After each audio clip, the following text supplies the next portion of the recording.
আসসালামু আলাইকুম। এইমাত্র পাওয়া সবচেয়ে বড় খবর।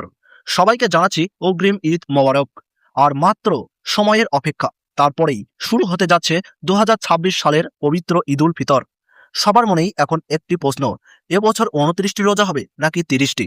এছাড়াও বাংলাদেশ ও ভারতে 2026 সালে কবে পালিত হতে পারে পবিত্র ঈদুল ফিতর? এই মুহূর্তে সৌদি আরব থেকে রোজার ঈদ নিয়ে কি খবর এসেছে? এই বিষয়ে আরও বিস্তারিত জানতে হলে ভিডিওটি সম্পূর্ণ দেখতে থাকুন। আর আপনি কোন জেলা থেকে এই খবরটি দেখছেন অবশ্যই কমেন্ট করে জানিয়ে দিন। আর সবার আগে সবার প্রথম সঠিক খবর জানতে আমাদের চ্যানেলটি সাবস্ক্রাইব করে পাশে থাকুন। এবার জেনে নিন এক নজরে। পবিত্র ঈদুল ফিতর মুসলমানদের অন্যতম বড় ধর্মীয় উৎসব।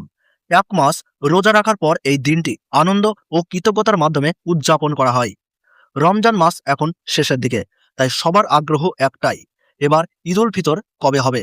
জ্যোতির্বিজ্ঞানীদের হিসাব অনুযায়ী আগামী 20 মার্চ সন্ধ্যায় শাওয়াল মাসের চাঁদ দেখার সম্ভাবনা রয়েছে। যদি ওই দিন চাঁদ দেখা যায়, তাহলে বাংলাদেশ সহ এশিয়ার বিভিন্ন দেশে 21শে মার্চ শনিবার পবিত্র ঈদুল ফিতর উদযাপিত হতে পারে। আলহামদুলিল্লাহ। এদিকে আগামী 19শে মার্চ বাংলাদেশে চাঁদ দেখা কমিটি চাঁদ দেখার জন্য বৈঠক বসবে।